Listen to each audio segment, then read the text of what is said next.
Hello and welcome to our EV meeting. Here you can see who is presenting tonight. It's a fairly long presentation or meeting, so if you don't want to watch the whole thing or listen to it, just pick out what you want to look and listen to. Okay, hey, thanks everybody for coming. I want to start off with a couple thank yous to Nissan for providing us the facilities. And do we have any Nissan in the room to receive the applause? They're out busy doing work on the next car, so let's give them a round of applause anyway. All right. The facilities have a restroom right across the break room here, so it's one of the uni rooms, so men and women both. Also wanted to thank Hopped Electric, Phil Hopped Electric, for providing the pizzas. They did it last meeting, and they came in through and do it for us at this meeting, so I really appreciate that. And as soon as you finish chewing, let's give them another applause. Okay? And we're looking for others to be sponsors at the meeting, the next meeting. So, and Eugen, which is someone we have never really stood up and said thank you to, but deserves that, is a guy who keeps coming every time and videotapes these for the people that can't attend. You know, we have close to almost 500 people on our mailing list now, and not everybody can make a Wednesday night. So Eugen puts them up on the web, and we know they're getting looked at. So thank you, Eugen. All right. Who is new to first time to this meeting or second time? Holy cow! I was going to have everybody stand up, and we're not going to be able to do that.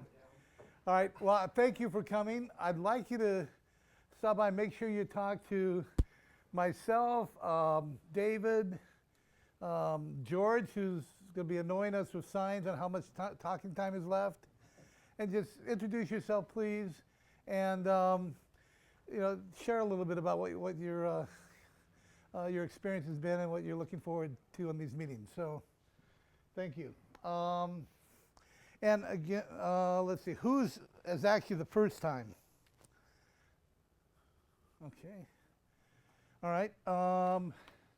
We have, courtesy of Nissan again, a flashlight, a key ring, solar flashlight here. So, Thomas, where was Thomas? Or can you pass? Who again? Raise your hand if you're the first time.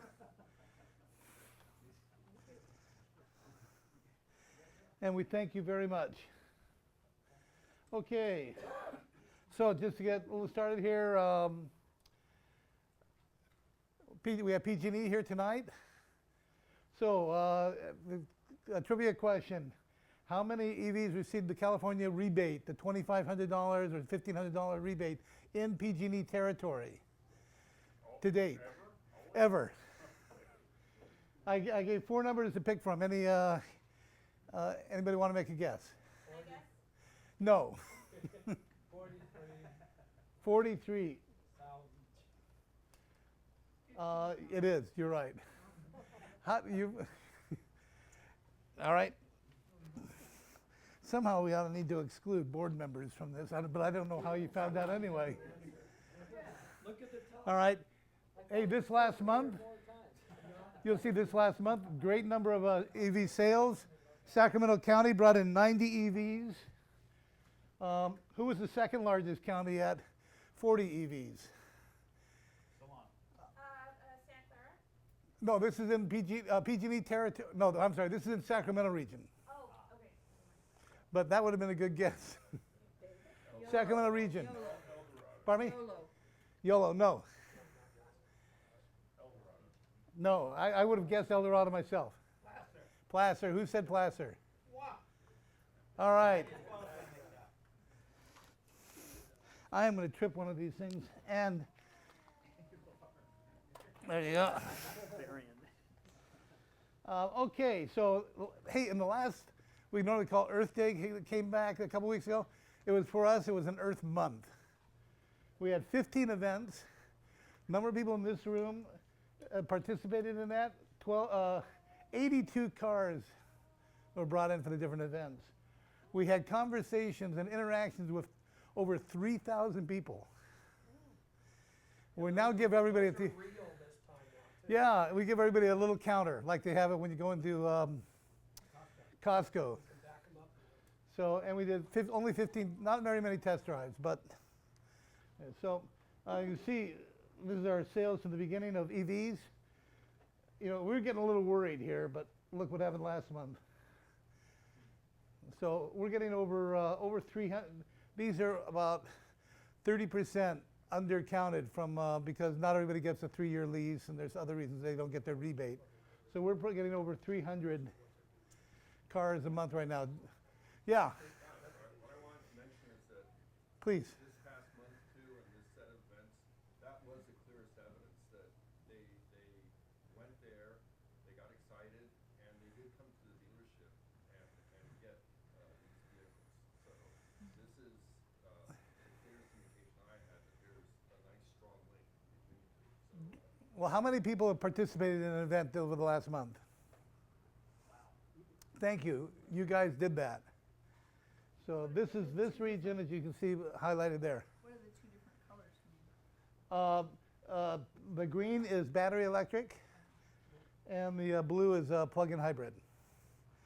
Now this is kind of how the split is in our region. The Spark was a runaway. yeah, I wonder why. Yeah, the price, it was pricing. I told the people, get that vote in a little quicker, and boom, yeah. So we're finally starting to get some more too, after we sold out. And Tesla and Nissan came in second. Fiat was up there higher than normal as well. And the Ford products together with the help of some from PG&E sales to PG&E customers. So I don't know if everybody knows, but PG&E offered their, not customers, but offered their employees a special bonus or rebate if they bought a Ford electric vehicle. Yeah, we just started it again, actually, so you can lease, you can buy a Chevy Volt with our preferential pricing for, I think, $16K, and a brand new Spark for $11,000, or you can lease it for $99 a month. Do you have job applications out front? Wow. This is a sign that PG&E is serious about the EV business. Okay, George, stand up. Yeah, I just want to encourage everybody with the plug-in to come join us on the 10th of June at Sacramento Raceway. We've got a special discounted group participation cost for the entry there. It's going to be $10. Can you take pictures and do a count? I'm still waiting, and hopefully there'll be a spectator discount. Worst case is spectators are $7. In other words, other people in the car. What I've found so far is there's some huge differences, or some significant differences in the performance depending on the track, not just the elevation. Because I've now run the P85D both here and in Denver, but on the track surface. So it would be really neat to have a whole full range of our EVs out there and get hard numbers for what they do. And basically, pretty much every one of these EVs, when you stomp on it, the electronics control how much power can go down, so you pretty much can't do anything that massively risks damage to the car. Massively. I mean, it's the same sort of thing that most of us launch off of the stoplights almost every time. So please consider that. It was fun. And, you know, you'd spend about an hour and a half or 2 hours at most, and then adjourn to Roma's Pizza on Folsom Boulevard for debriefing, BSing, and other kinds of rewards for the evening. So please look into that. If we see any GTRs, we'll take the raceway? Sacramento Raceway is Excelsior. just south of Mather Field in Rancho Cordova, kind of off of Highway 16, I guess it is. It's Excelsior Road. Excelsior Road. Check it out on the website, you know, Sacramento Raceway, Google that. Love to have everybody out. Please RSVP if you're gonna come, so I have a sense of the range of cars. We really would like to see a full range. Is that a Wednesday? It's a Wednesday night. That's their open drags. It's not really competitive, it's time trials. So you get time. And for those who don't know, is that your car right there? Yeah, the red one? And how did you do? Oh, I got totally smeared by that Nissan GTR, but it's important to be humbled every once in a while. Because the P85D is still the fastest, the quickest production sedan in the world. So 0 to 60 in quarter-mile times, there's no other sedan it can run with. And that's pretty much been confirmed. I'm running 1169 in the quarter, and Tesla drivers have to have helmets. That's we're under 14 seconds for almost any Tesla. And I have an extra helmet. If you know people with a motorcycle, borrow a motorcycle helmet. Thank you. Is everybody in the room already on the SacEV distribution list? So we will send out a reminder on this event. So you don't have to take notes on exactly when and where. You'll get that coming.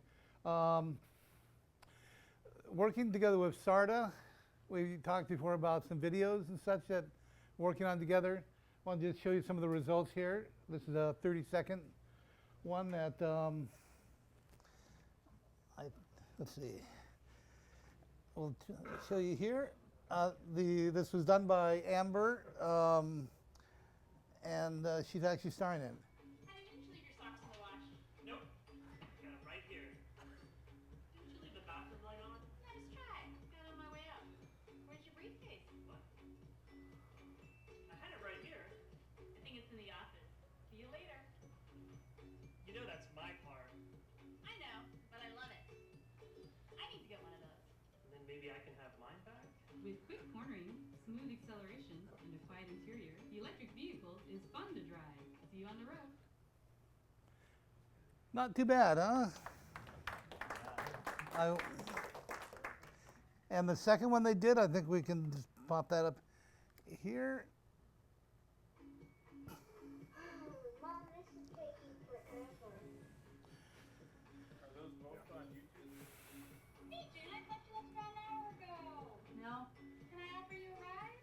Oh, thanks. No, the tow truck's on its way. He'll be here about an hour. Oh, it broke down again, huh? How come you never have any problems? You never seem to break down. Well, electric vehicles are more reliable with about 1/10 the amount of moving parts. I need to get one of those.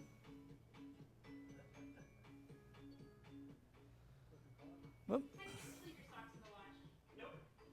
Got it right.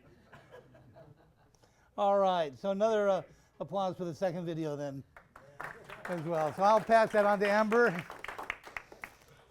want to be too critical, but the second video had a bolt. Yeah, that has more parts. I was wondering, I warned her.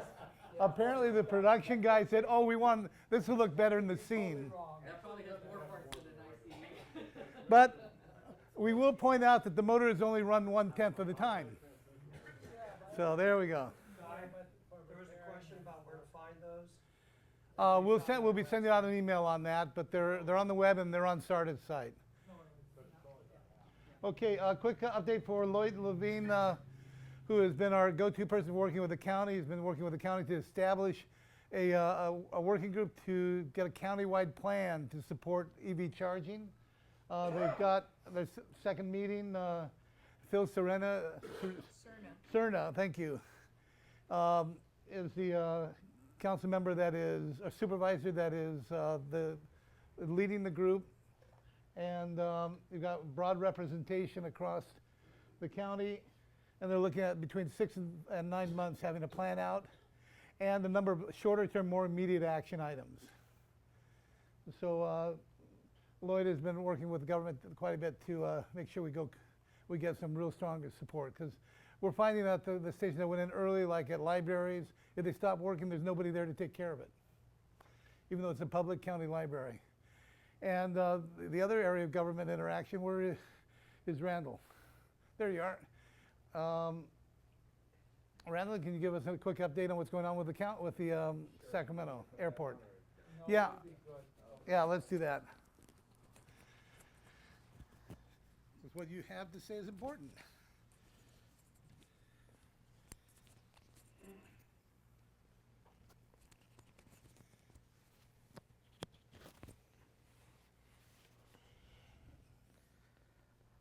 Well, good evening. We've been trying to stir the pot out at the airport. I think last meeting I told you that that was something we were going to take on, and initially we had met some fairly stiff resistance from the airport staff, but we've engaged with a couple of the county supervisors.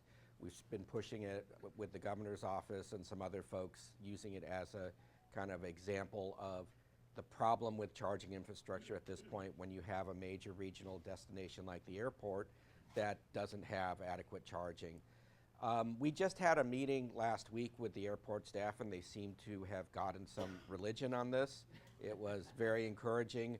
I'd like to think that maybe it was our kind of nudging and from a variety of things that that helped do it. But for the first time, they actually said they had dropped the ball with dealing with BP and AMPM out at the airport, that they didn't push it as hard as they should, and they indicated they are committed to doing it. They understand that it may take some pressure on BP to get them to do the right thing, and we certainly told them we're willing to help provide that pressure.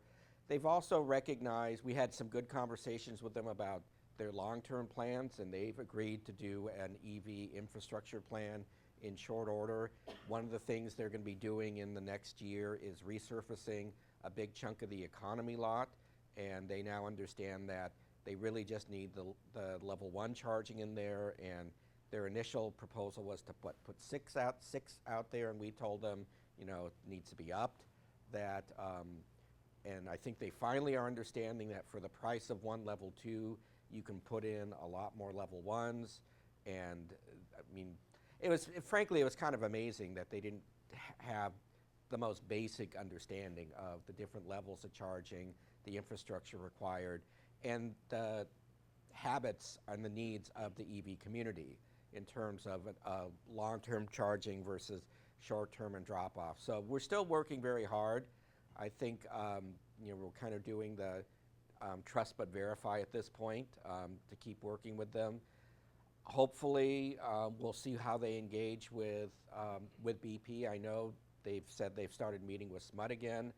We actually just last week, Guy and I had a good meeting with a couple of people in the governor's office, and they've encouraged us to not just rely only on BP, but to try to work with the airport to see if there's places next to BP that might be available, or something that isn't involved in the long-term lease. Unfortunately, BP has the lease until 2027 for that site, so they're kind of there for the long haul.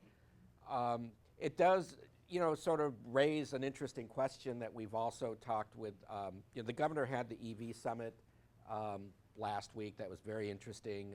One of the interesting policy questions it raises for the longer term is, if you're a regional destination, if you're an employer, what kind of responsibilities do you have to accommodate the EV drivers? And you know, the governor has a blueprint that says, yes, we're going to go and have 1 million EVs, we're going to have all this infrastructure, but it doesn't say how we get there. And I think that's really one of the big issues that we all need to start addressing is, how do we get from A to B, you know, without having a chicken or egg thing? You know, people don't buy the cars until there's charging. People don't build the charging until the cars are there. So that's something we're working on and continuing to engage. And you know, the airport is a prime example that's very visible, especially since in Sacramento being the capital and the headquarters of government, all these people have to go to the airport and back, and they get the fact that you can't do it with a lot of the current EVs if you live, you know, Elk Grove, Fair Oaks, or some of the outer ring communities. So I think that's it. We're still working it. So let's give Randall thank you for leading that effort, making that happen.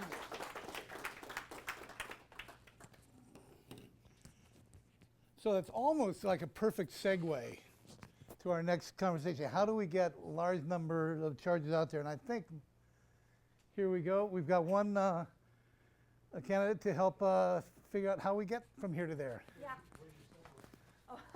Yeah.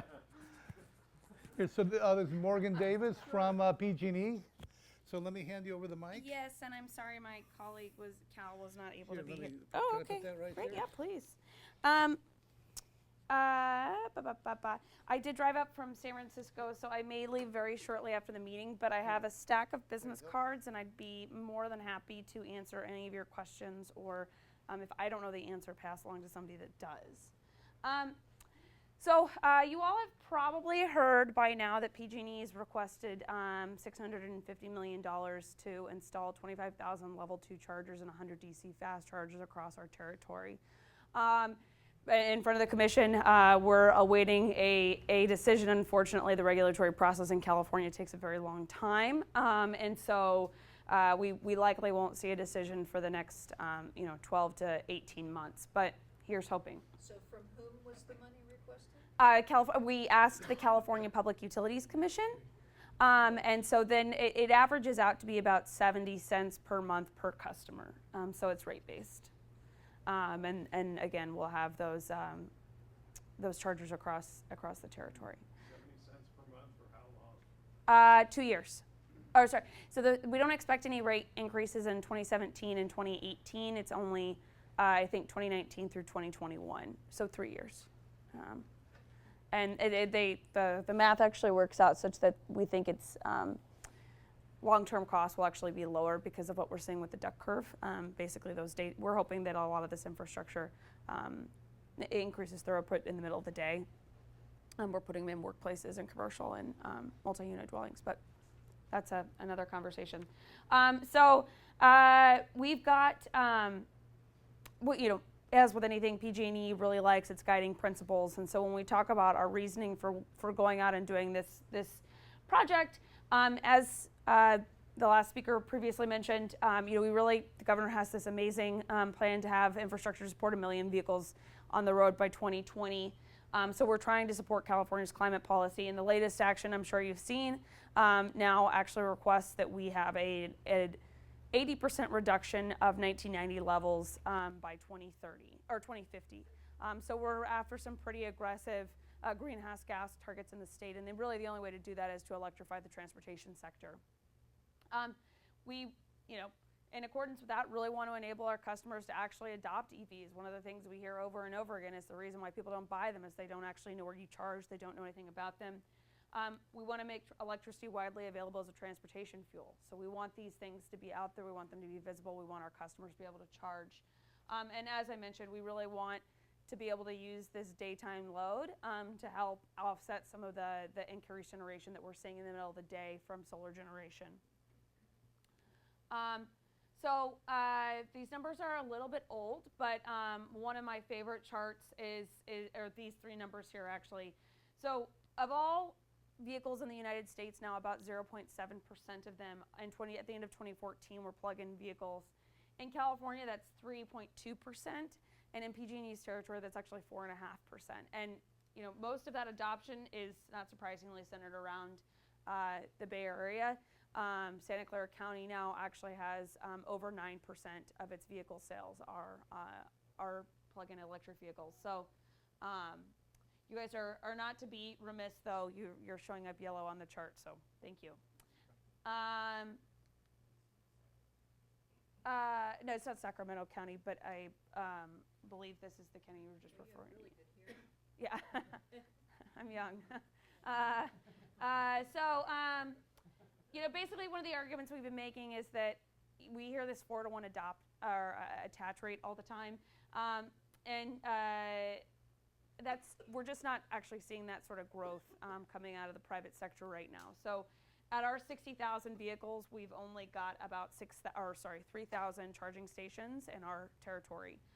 So it's not keeping pace quite like the governor's goal is pitching, and we're hoping that the saying, a rising tide lifts all boats, that if PG&E goes out here and shows some commitment to this, we will all, we'll enable other market players to invest and decide that this is something that they need to be doing as well. And so we're really looking to be a leader in the state.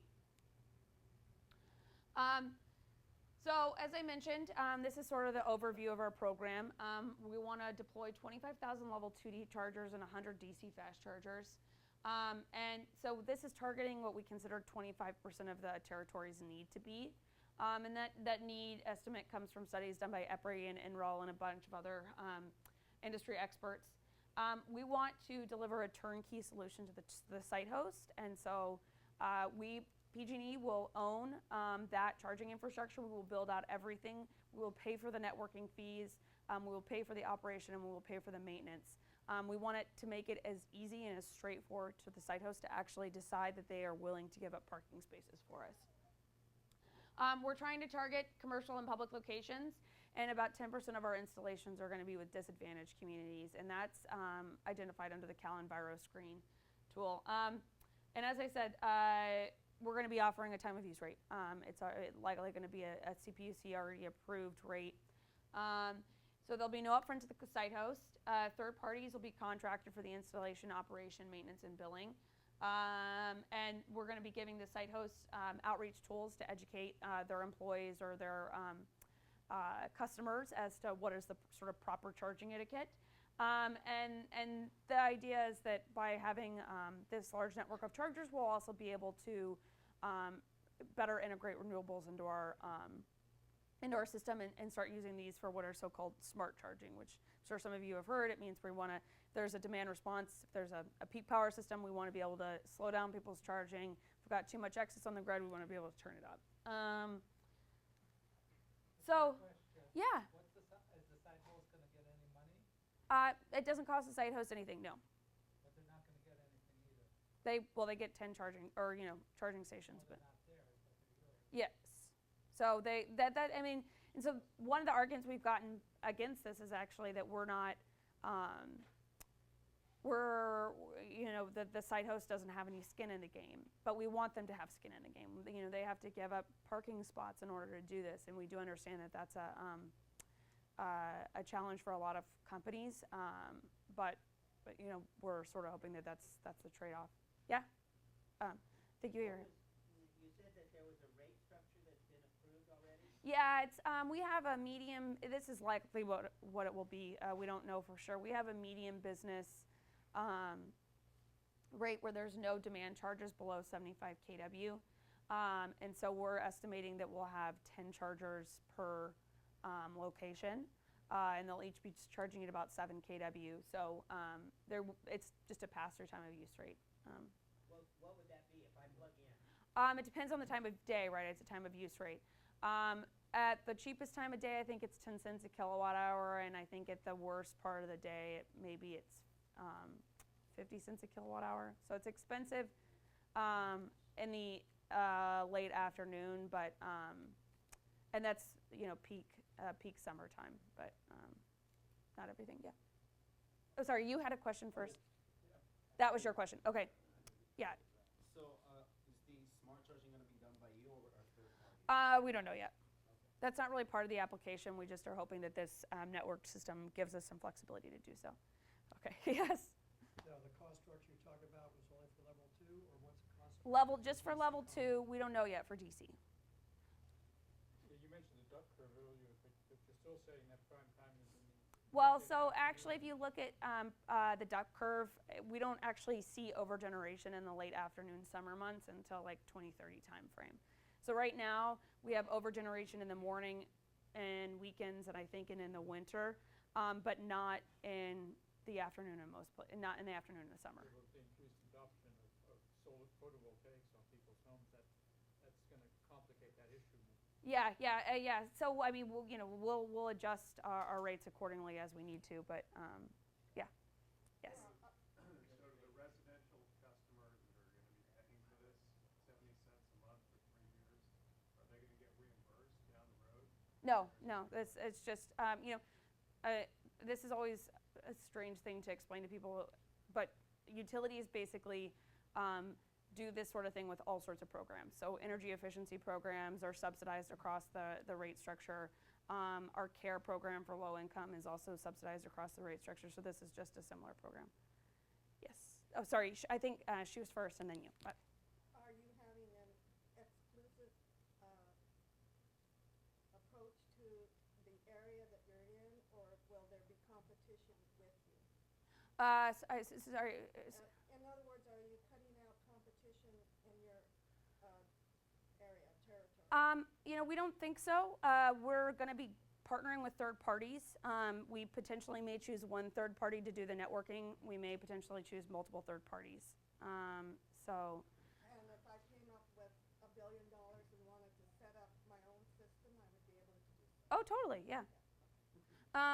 Yes. Yeah, the cost of the actual, you talked about the cost of the power coming to it. Uh-huh. And you have a third party that's going to run it. Yep. Is that going to be regulated, what they can charge?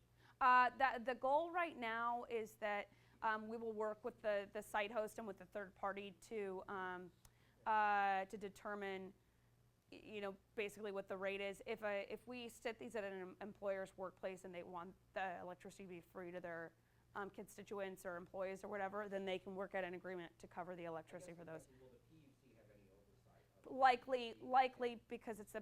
Likely because it's ratepayer money. Yeah. Yes. You were talking about demand charges earlier. Will that 70 kilowatts be on a separately metered? Yes. Separate service drop. Yep. Do we have any other questions? Okay, yeah, so I do also think that this diagram may help a little bit. So as you just asked, we'll be doing a new service connection for each of not each charging station, but likely for each bank of 10 so that we don't hit that 75 kW demand charge to customers. We'll be putting in a PG&E smart meter just like we normally would. And then we'll be having this side is all still owned by PG&E, but it's operated and maintained by a third party.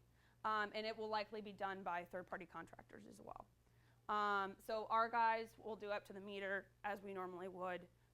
And then under this proposal, if it is approved, to the right of it, we'll be working with third parties. Are you setting the standard for the equipment? Yes, we'll be deciding, and PG&E is very supportive of open standards. It doesn't matter who the network provider is or business partner is. We would encourage them to be working with open standards.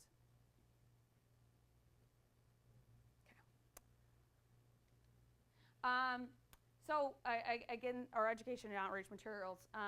Again, we'll be working with 3 key areas. That's workplaces, commercial buildings, or commercial places, and multi-unit dwellings. We'll be providing best practices guides and program resources to the site host so that they can, again, educate the people who are actually charging there. And we're hoping to build a bunch of online tools actually to help make it easier for people to understand what the benefits are to adopt electric vehicles. So time of use or total cost of ownership tools are one of the things we proposed. Some education and outreach opportunities in the Central Valley to really to educate some of those areas with poor air quality. Yeah. How are you determining the locations for multi-unit dwellings? Are you going for only large apartment complexes? No. Or would you also consider smaller ones with less than 10? Yes, we would. We would definitely consider that. We have to get this approved through the commission before we can really make any of these decisions. This is only what we proposed. But yes, we will definitely be, we're looking for partners, honestly. So, yes. When you say third party, is that like ChargePoint? It could be ChargePoint. But so if you had different third party things, would you need a card for each one? No, our goal is that we would want them to be interoperable. Not likely a credit card. I mean, maybe it's the near field communication standard. Maybe it's one RFID card that works everywhere. Maybe it's an app on your phone. But our intention is to have them all be interoperable. Yes, question. Does PG&E at the promotion stage have any kind of interest in supporting groups like this who are providing education and promoting, awareness and adoption of electric vehicles? We get a fair amount of support from our SMUD agency, but we're always feeling guilty because a third of our impact region are PG&E customers, and we would really appreciate some PG&E support for the outreach and education we're doing to get you the customers you're looking for. Yeah, I don't handle education and outreach, but I would really love for you to email me or work with Guy and Cal Silcox, who would have been here, manages that sort of thing. So definitely something we can talk about. You mentioned air quality. Are you giving some kind of preference or incentive to areas that are non-attainment or? Yeah, so that's what I mentioned, these disadvantaged communities that we've been calling. Not just disadvantage, not just income, but. Yes, we're trying to work pretty heavily with San Joaquin Valley. We're one of the first places we're going to be targeting are groups that have already done readiness plans, like San Joaquin Valley or North Coast has done one. We'll also be, we'll be working. Air quality is a huge driver for this. Yes. So, and you know, again, just to make sure you guys know, Placer County and what is it, Auburn? What is Auburn? Placer. Placer, okay. I mean, those areas have some of the worst air quality in this whole region. Okay. Yeah. I mean, you know, we're keeping an eye on things. So, yeah. Yes. Well, like I said, we really do not want to build these 25,000 stations just in the Bay Area. We want them to be everywhere. We would hope so. Yeah. Bay Area's already got a lot of infrastructure. Are there any other questions? Okay. Happy to talk more on this. So as I mentioned, we filed on February 9th, but we do expect this to be at least a 12-month regulatory process. So the goal is that if we get approval by either the end of this year or Q1 2016, we get our first stations in the ground by the end of next year. And we'll be ramping up. So you know, that's sort of the end on the application. If you guys have any other questions, I'm happy to talk about that. Otherwise, Guy asked me to talk about some of the other stuff that PG&E is doing in the EV area. Yeah. Well, I do have a question. What made PG&E change so suddenly? I mean, they were not really that EV friendly, and suddenly they want money and they put in charging stations. Yeah, that's a great question. You know, I joined at the team in November. I was at EPRI for 4 years, and our maybe you guys have seen James Ellis, who was at TVA and did a lot of non-road electrification work there, and then was at Nissan actually, you know, putting charging stations out for the Leaf. I think it's a couple things. One, there's the governor's goal sort of driving a lot of this. The second thing is that our CEO, Tony Early, is a real believer in electric vehicles. You know, he sits on the board of Ford Motor Company, drives a Fusion.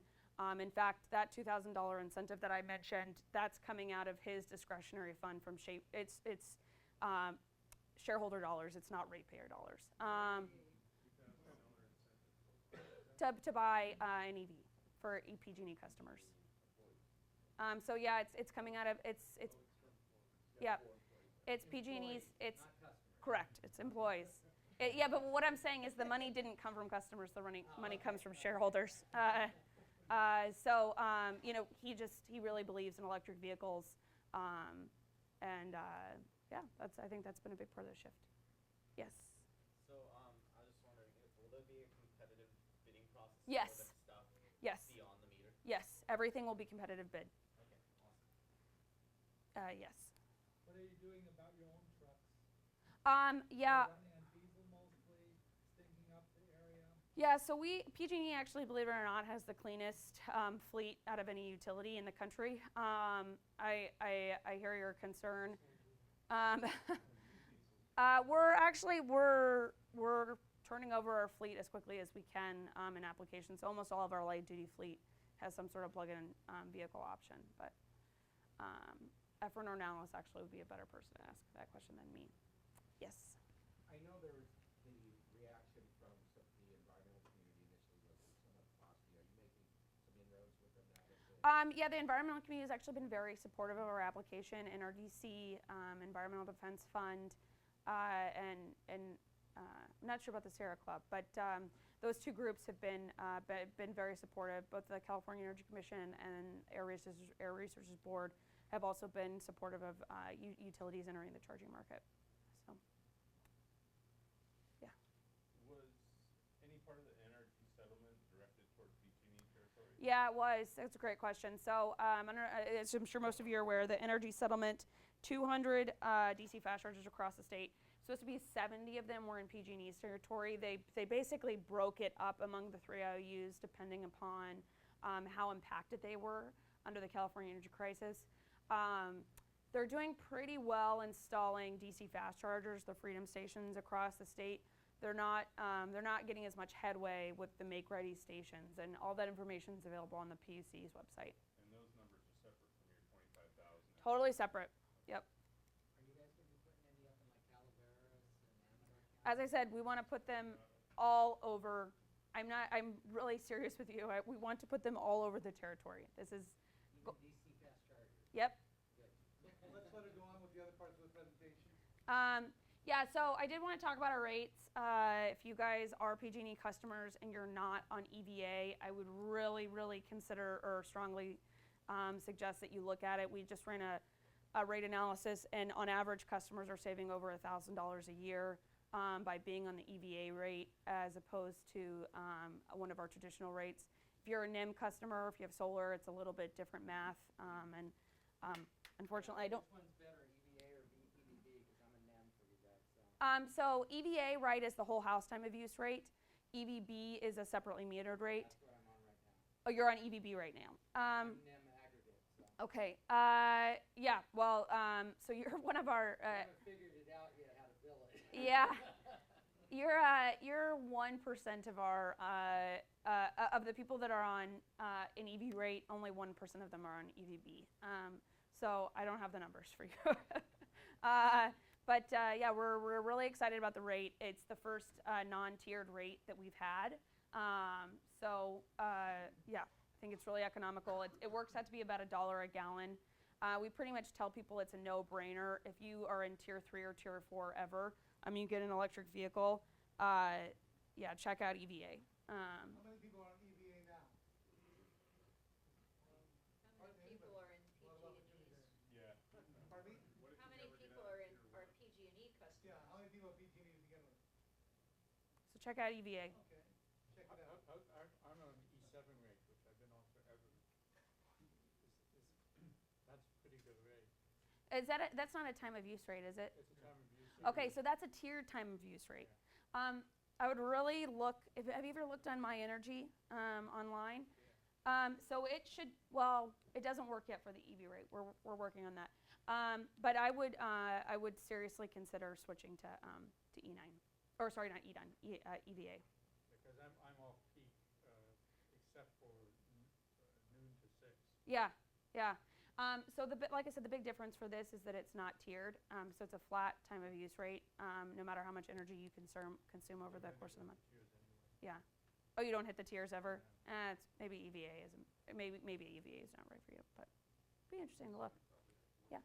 I think SMUD has something where they'll guarantee that if you go to a TOU rate and after a year it's more, they'll just charge you whatever your prior rate was. Does PG&E have something similar? I don't know. I do know that My Energy right now, if you go on, you can look and it says how much it would. They look at your past year's bills, and it tells you how much you would save if you had gone to a different rate. I'll jump in on that one to tell about another PG&E program. We have the peak use days, where it's like 10 days a Yep. year. And on that one, you save a couple cents on all of your kilowatts that you use all year long. And on that one, if you don't get a cheaper deal, they'll give you back your old rate. It's peak pricing days is what we call them. Yep, yep. Or there's also the Smart AC program. Yeah. So how long are those rates good for? We have no interest. We have no. You're probably referring to E9. We have no interest in changing this. California is going right now through what's called rate reform. So most of our residential rates are no longer going to be tiered. This was the first rate that PG&E did, and we're the only. I know San Diego does not have a non-tiered EV rate, and I don't think Edison does either. So, yeah. Well, if it's not going to be tiered anymore, then the bottom's going to pay more than the top. No. That's not. It's so. This is getting into like a weird area we can talk about, but basically, we still have. We'll still have care discounts for low income, and we'll still have medical discounts. I'm not really sure how the distribution is going to go across territories like it is right now with energy baselines, depending on your regional zone. But I do know that this is the first rate, and we're really excited about it. So. I have one more question. Yeah. There was a time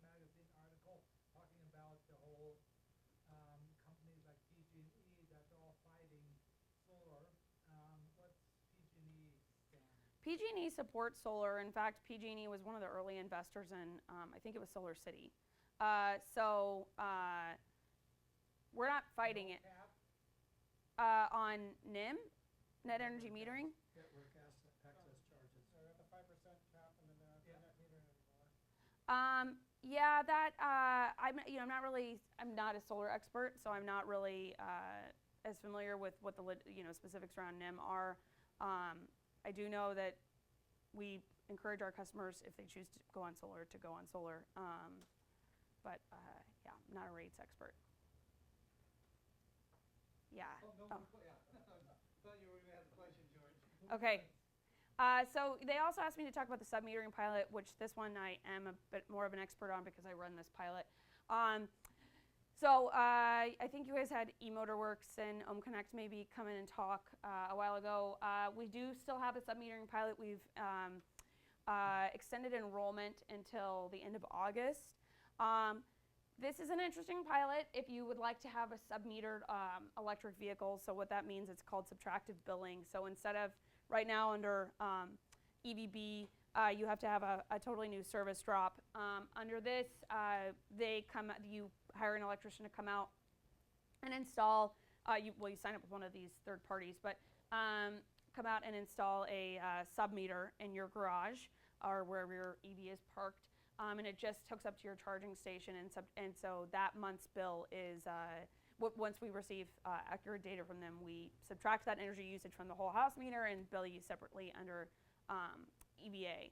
So if you don't want to switch to a whole EV residential rate, maybe this is something that's of interest to you.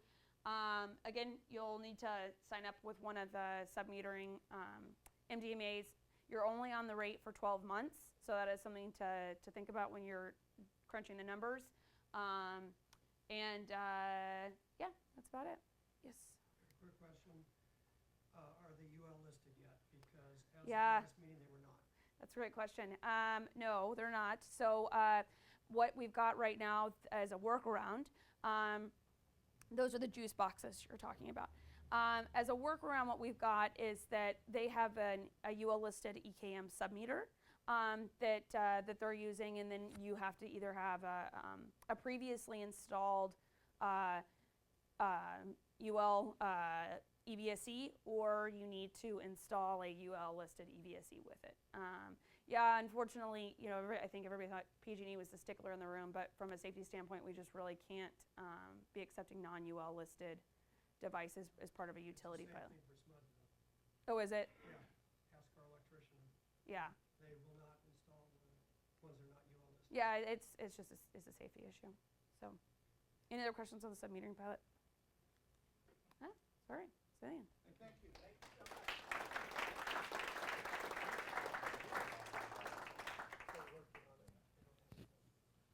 She came up to answer questions about these new programs, and we hit her with questions all over the Yes, she did. I liked all it. of Thank all you. of PG&E there. So Yeah. These are my business cards. I will probably leave shortly after this meeting. If you have any more questions, please reach out to me. okay, actually, I don't know why I put this on because I'm going to introduce Ralph Troute from SMUD, a popular speaker at these events, to talk about a lot of the things going on with the EV infrastructure and regulatory, I guess. Is the best. Wait, can you want me to put it here just attach it, right? Yep, great. Whoop. I think I did the wrong way. There you go. All right, good evening. My name is Ralph, and I'm from SMUD. So the DC fast charging, everybody knows, about 3 years ago, our chairman of the board, John DeSazzo, asked us to look into DC fast charging and EV charging, SMUD-owned, SMUD-operated systems within our service district. So develop the technology, deploy the fast charging within our service to increase range confidence. A lot of people still talk about range anxiety. We'd like to make sure people understand we're talking about range confidence, get the brand out there. We're also making, as recently been approved, SMUD's working on a unique rate with regards for the purpose of sale for resale within our service district such as EVgo, NRG, can put in their own systems and brand it their own or co-brand it with us, and there'll be different prices. For example, everybody's familiar with our headquarters. It's 22 cents per kilowatt, including all state taxes.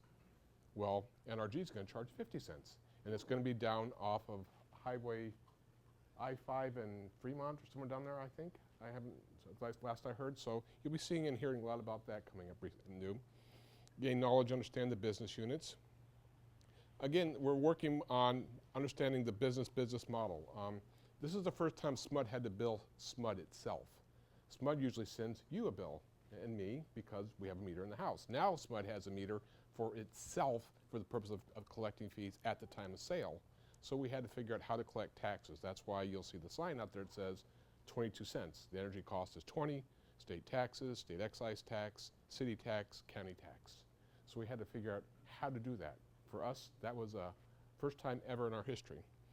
And then build the brand image. So we want you to understand that SMUD's in this for the long haul. We're not doing this, we're going to do this for a while and sell it and be done with it. We're in this for the long haul. So some of our issues, we have our headquarters. Amtrak station will be online, I'm thinking early, right around Labor Day, probably. Labor Day. We got the okay from the city this week to start construction on July 6th. We'll start construction, and we hope to have it done by Labor Day. Citrus Heights is up and running. We're going to have our grand opening on June 3rd, and you're all invited. Please come, bring your EVs. We'll comp the charging for you if you have it and you need a charge. Make sure you get there and get home. We look forward to seeing you out there. Why so far out? Well, the mayor's calendar, our new general manager's calendar, the executive's calendar, the district ward calendar, and so trying to find a date to have everybody present was fairly difficult. So and with regards to funding, we're fully funded, and there are no ratepayer monies used to build any of our system. All of this funding for the capital cost to put this equipment in came from the sale of our carbon credits. So basically, it's free. Kind of like, think of it as free money. Seriously, free money. So PG&E and others folks who are buying, still pumping out carbon fuels for building, sending electricity to Davis, well, we were able to sell our electricity and use the credits to pay for it. So that's what's going on there. So what's happening in standards? I represent SMUD on NIST, SAE, UL, and EPRI for technical standards as it relates to electricity as a transportation fuel. There are 18 new standards coming out of SAE dealing with utilities, DC charging, vehicle to grid, the new home network. How many people have ever heard of SEP2? Anybody heard of SEP2? SEP2, Smart Energy Profile 2.0, developed by utilities for the purposes of us talking to your house and your car. All the OEMs, Ford, Nissan, Toyota, et cetera, their cars, 2018 model year, will have interpreters into it to speak this to us, which will take charging, EV charging, to the next level with regards to off-grid, off-peak, duck curve, night charging. That's going to take it to the whole nother arena. It's going to be really exciting. Also the interoperability grouping with ANL, PNNL, and then cybersecurity as well. So what else is happening? NIST, consumer protection. NIST's big thing is like the gas pump. You have the meter system, you have the display systems that says for $1, you get this much gas, or gas is this price, and you're paying by the fluid. Well, how do you do that for electricity? How do we, when we're selling you a kilowatt, how do you know you in fact received a kilowatt of electricity? So that's what this is, new standards are coming out.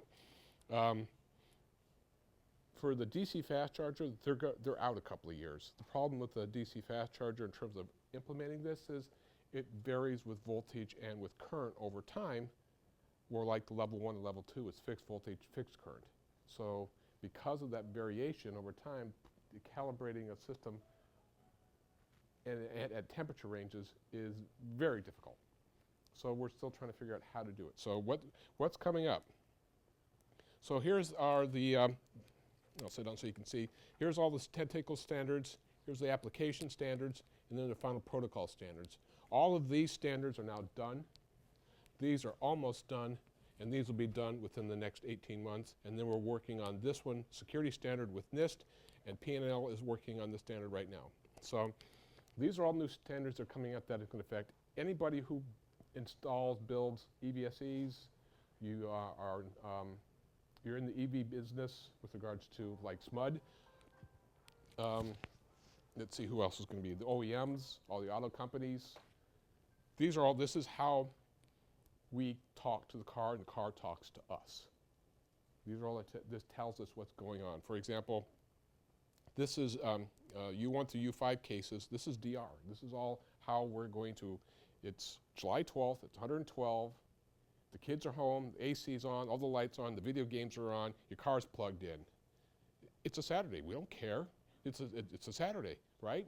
Well, this is how we're going to be able to talk to the car, to your house, via the meter system, to tell you via, and SMUD hasn't decided yet if there's going to be a smartphone app or how we're going to do that. We haven't decided the implementation process, but these standards dictate how the code is written. It tells us and our friend over here from PG&E how the programming is done, very explicitly, but it doesn't say how to send the message. It leaves that to us to figure out how to get you the message. So that's what's coming. So where's the stuff that's coming out here? Okay, my friend here, Wayne, let's say it's around the years 2018 to maybe 2019. It's December 12th. It's a Monday, it's a Friday morning, and it's snowing up the hill, and it's getting bad. And that snow's coming down, and it's starting to rain in Sacramento area, and the roads are getting ugly. Because of these technical standards, your smartphone, and Wayne has his set up with his car and his charging, that with the weather alert systems, instead of waking him up at 5, it's going to wake him up at 4:15 because the roads are so bad and traffic is so bad. They're going to wake it up half an hour, 45 minutes early, and start his precondition of his car 45 minutes early because of the weather alert system through your phone that also talks to us so we can wake up the car. All because of this. So he's up 45 minutes early, he's down the road, but as soon as he leaves his house, his GPS says, oh, it's Friday and it's payday, and he likes a Frappuccino on his way to the office. So as he pulls into Starbucks, they already know he's coming. It's waiting for him, and he's ready to go. So that's what this is going to bring you in about 3 to 4 years. Okay?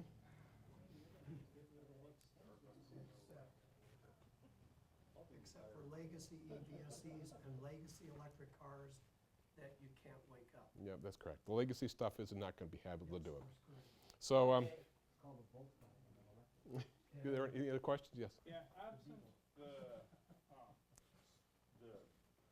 standards right now for charging, how when I go to SMUD headquarters and I'm paying 22 cents a kilowatt hour, how is that kilowatt hour metered? What? I mean, you're already metering electricity. You Right. just don't know to a certain number of decimal places. Correct. The accuracy, all DC fast chargers today, they're on the market, have an accuracy of 3%. NIST requires is less than 1%. And to get to that less than 1% is difficult. So there are ways, there's new technology that's coming out, we're going to start implementing it, and they're going to start putting it in there, but then we got to figure out how to get that information out and then get it into real-time displays and then get that communicated out. So we're probably a year, 18 months out with having all of those technical issues resolved. So how do we protect you as the customer? So let's say you pull up our headquarters fast charger, you get a charge, and you get your bill, and your bill is $7. You're like, there is no way I have $7 for electricity. So you call customer service group, they say, you were there on Tuesday at 2:20, your bill statement was $7. What I then do is pull up the IEE data from our system, because we have a dedicated, calibrated SMUD meter in front of all of our EVSEs. In front of every single EVSE is a dedicated meter. Has to be because of just that scenario. You have a complaint. Without that meter, I have no way to say what happened or what didn't happen. So I can go look at the meter data and say, he's right. So what went wrong? So I work with our customer group to give you a refund. Then I work with our back office to figure out, okay, what happened and where that this occurred and get it fixed. And was anybody else hurt financially because of the same type of event? So we have to go scrub the system. So because of that meter in front of the system, you have consumer protection. And the consumer protection group, NIST, is saying that isn't good enough. You need to be able to have the same accuracy as the style of gas pumps. So we're trying to get there. Yeah, go ahead. That brings up an interesting point, Ben. Do you check and resolve,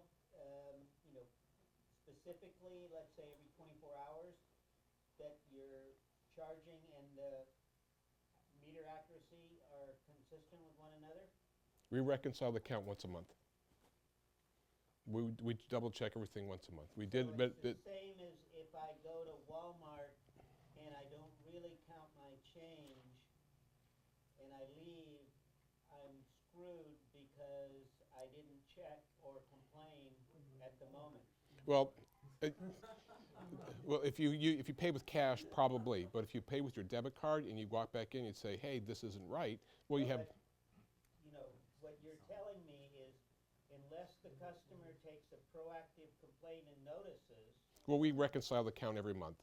So if we find something, we'll alert somebody, because we have to reconcile. We pull the IE data down. I trust you guys more than I trust Walmart, but on a 1 month cycle, it's a pretty lengthy window to go back and check. That doesn't seem like.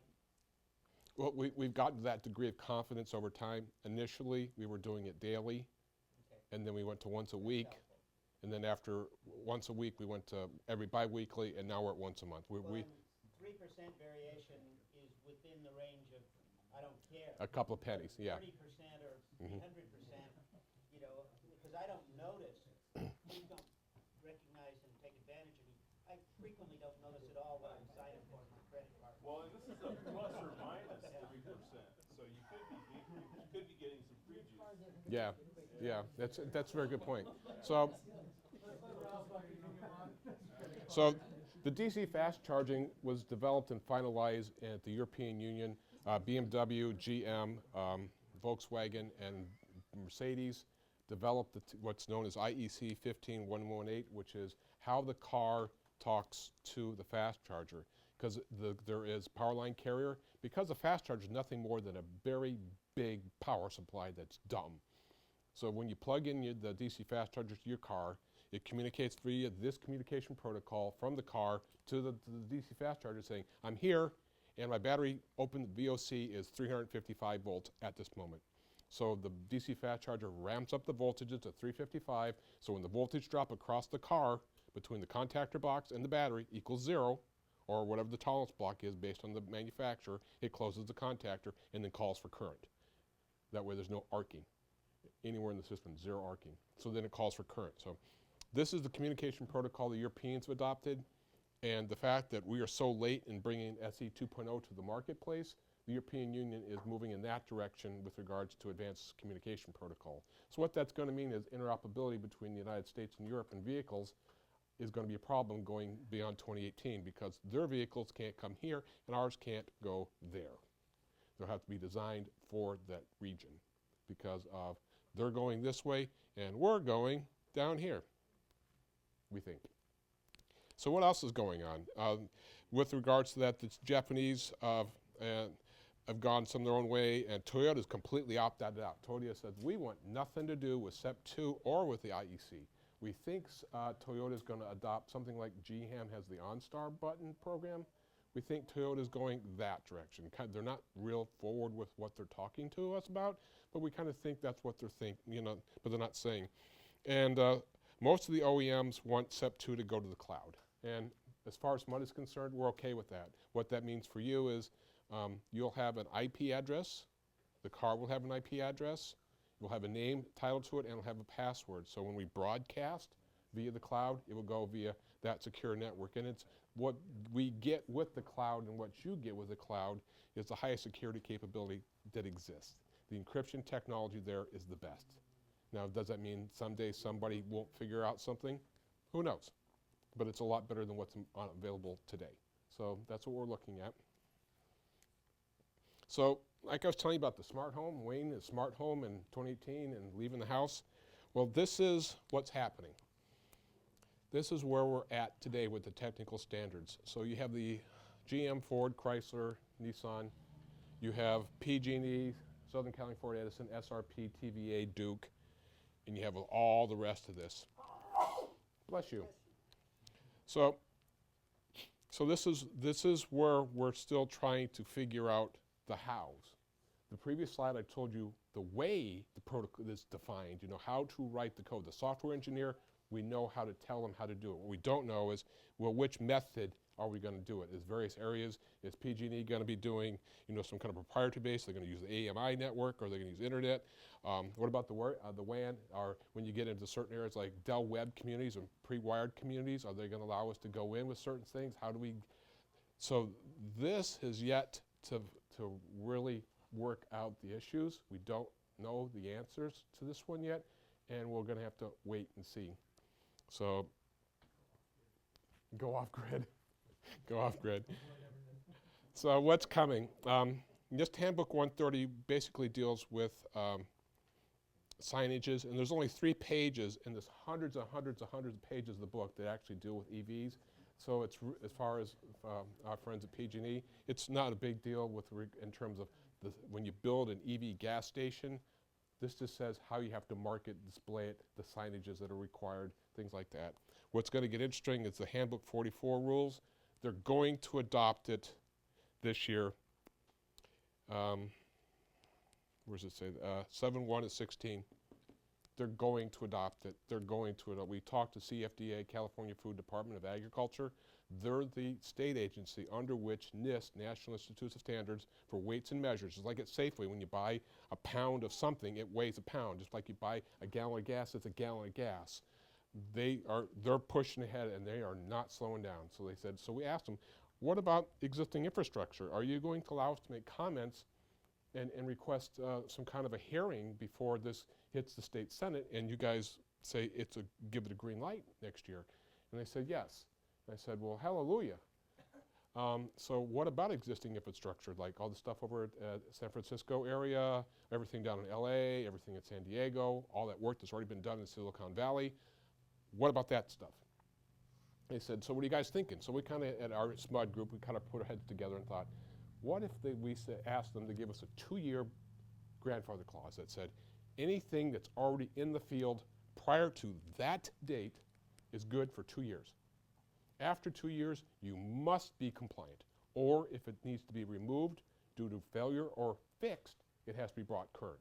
But you have 2 years to 2 years to leave it in the field as is. Like, that's reasonable. We think that's pretty cool. And so we'll see what happens next year. For those of you who are in the legislative or participate in that legislative thing, this is going to be a big one. If there's something that could derail EVs, this is going to be it. That's only for EVSEs that charge, right? Or that charge a fee. Charge a fee. For example, SMUD has workplace charging. We have level 2 EVSEs and we have level 1. The level 1s are exempt from this standard. Exempt. Because they don't charge a fee. Bingo, they can't. Level 2 EVSEs, if there is a fee collected for parking or a fee collected for the energy, whether it be by kilowatt or by the hour, you have to have this capability built inside. But our level 2s at SMUD, we let our employees use them and we let you use them, but they're dedicated and marked SMUD fleet vehicles only. And we don't intend to change that. That's our out. That's our don't have to worry about it, exit, stage left. For us, for you people, and for our employees, there you go, they're freebie. The other thing, if it's behind a gated access, not open to the general public, you're exempt. Gated access, not open to the general public. That's it. Otherwise, compliance is mandatory. So, yeah, in 2 years. We're asking for 2 years. They haven't said they'll accept it. Ask for 5. Yeah. Well, they're going to reject 5. Let's be. Because the thing about it is when we say 2 or say 5, you have to write a justification. I can justify 2 years. Legally, we can work with our attorneys and we can come up with a justification for 2 years. I can't write a story good enough for 5 years. So can you comply by going from charging a fee to not charging a fee? Yeah. Yes. Yes. Yes. It's the solution. Follow the Tesla model. Yeah. Give it away for free. Yeah. That's the way to go. So this is what's going on. On March 14th of last year, we had our headquarters site. We have 2 additional sites in design. SMUD real estate. We're currently 2 Nugget markets. We'll have Nugget Market in South Sacramento and Elk Grove. We just got the green light from, yes, the Elk Grove Boulevard and then I-5 and Florin Road. We're thinking Q2 of next year. I don't know why it's so painful to develop these real estate agreements, but everybody's attorney and everybody's brother needs to read it and then have comments and then tweak the document. It's just without a doubt. I feel very sorry for my friend over there who's going to do 25,000 of these. Unless she owns the property now, the legal maneuvering and the bantering that goes on, especially when you go to these property owners and they say, I want to put EV charging at your grocery store. I'm going to pay for it. I'm going to put it in. I'm going to own it, but your customers get the benefit. And the store owner says, well, what's my ROI? What do you mean ROI? Well, it's my grocery store, but yeah, it costs you nothing. Let me try again. Your customers are going to get opportunity for charging. I'm going to own the equipment. It costs you nothing. All I need you is to give me permission. 18 months. 18 months, because they keep coming back. Well, what's the return on investment? 0. So how much is it going to cost me? 0. What's my liability? 0. It's SMUD owned, SMUD operated. 0. We cover everything. And they still fight us tooth and nail. You got the benefit. They get customers. Yeah, and they get additional customers who are needing, for example, they're coming out of somewhere. The number of people passing through Sacramento heading up the hill, that now with our electrifying I-80 and I-50 corridor, the work that she'll be doing, we're going to get a lot of traffic through here. You would think. The problem is you had that negotiating with every single install. Yep. Maybe the tactic is, how much do you subsidize, for example, Safeway, how much do you subsidize every customer through decreased gas prices? and that's what they don't have to do with PEV drivers if someone else is providing the electricity for free. This is Ralph, thank you for the presentation. He'll be sticking around for a few minutes afterwards. You'll also still be able to talk to our terrific PG&E rep as well. So real quick, what's happened recently, under Title 24 Americans with Disability Act, the state of California with the Department of Justice have in the process of rewriting those regulations for architectural design. This is what my Citrus Heights layout looks like. This is my step-down transformer, my switchgear, my meter mains, my high voltage systems for the fast charger, my low voltage 120 volt systems for all the lighting, security system, and monitoring controls. So if you look here, you have a 5-foot path of travel off the driver's side door going that way. You have the ramp as required by federal law for the ADA space here. You have a second spot here for the driver's side door, 5-day path of travel as well. So I'm completely compliant with the new rules that aren't released yet. The new rules that are coming out, and your architecture firm better get up to speed on this quick. The ADA is not going to grandfather. They're going to make everybody compliant. They're going to have no mercy. Everything in San Francisco, South Bay, San Jose, wherever, if it don't meet the standards, either fix it or take it out of service. So is it 1 space out of 10, or what's the ratio? It starts with 4. The first 4 have to be.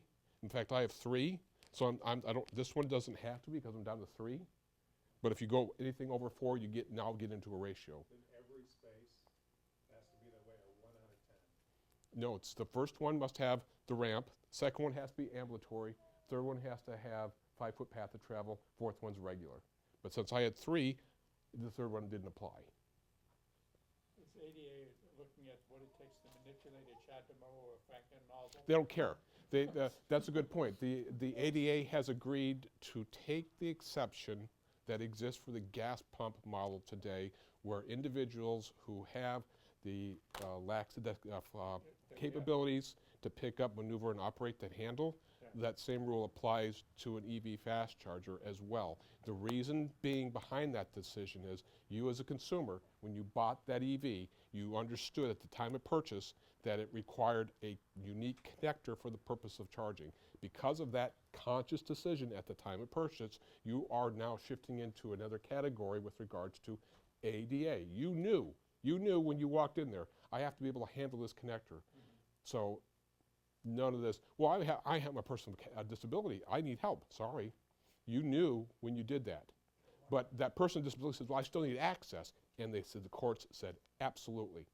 So 42 inches of height, 12-inch clearance, 17-foot weight, 1% slope. All of those rules still apply. Height, nothing below 8 feet. All of those rules still apply. All of them.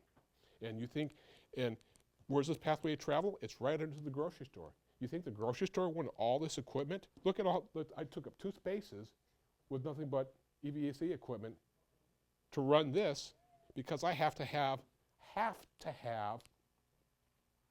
travel. It's federal law. Have to. Yes? It was my understanding you do not have to have a path of travel into the store because the DC fast charging is the destination. They are there when they're there. The thing about it is this parking facility is at a grocery store. So because The charging station is the destination. I understand that, Not the store. but if the parking lot was just a parking lot, like let's say Amtrak, downtown Auburn, Amtrak station, long-term parking. It's a parking facility. Therefore, the charging station is the destination. However, if I'm going to the grocery store, which is Raley's right here, Raley's, by definition, I'm charging at the station, but the station isn't my destination. The charging station is there for my convenience, and therefore I have to have a path of travel. You're not counting the charging station as the destination? No. Oh my. No. No. I kid you. Oh, that's what I'm telling you. That if there's something that's coming that's really going to create a lot of headaches for my friend Morgan over here, this is going to be it. Oh yeah. Because the ADA is not going to grandfather. Oh yeah. Oh yeah. This one's going to be a kicker. This is really going to be a kicker because the ADA community has made it very clear that because when I was listening to the conversation, was it last month? Month before last? Month and a half ago. They were saying, we'll take you to court again, state of California. We'll do it again. And we're like, and you heard everybody get real quiet. You will comply with Title 24. And okay. Okay, you win. Are the Tesla superchargers ADA compliant? No, they're not, and they don't have to be. And again, that's not, no, again, it goes back to the model as a consumer. You knew when you bought the car, this is how I have to get in, this is how it operates, this is how I plug it in. As a consumer, you knew that by definition. You stepped outside of the Title 24 requirements. You stepped out. You stepped out of it. So no, they aren't. And not only that, but yeah, there's some other things they got away with because of that too that are really interesting, but that's another topic. Okay, well, let's hand to Ralph. Yeah. One observation, and Bill can jump in on Whoa. this, but one of the special charging points that Rockland set up for. Absolutely, yeah. Okay, so essentially Tesla is proactively responding to ADA standards on the more recent supercharger installation. Okay, well, I want to thank again, I want to thank Nissan for being our host here. Let's give them a round of them. Thank you. Again, Phil Hopped Electric for providing our pizza. And Eugene Dunlap for taping us for those that couldn't make it tonight. And and if you're new, again, first time, even the second time, make sure you stop by and talk to David or Eugene or George. Any other board members here? All right, one of these three, please stop by and tell them what your story is with your EV or what you're thinking about. And we are adjourned. Thank you.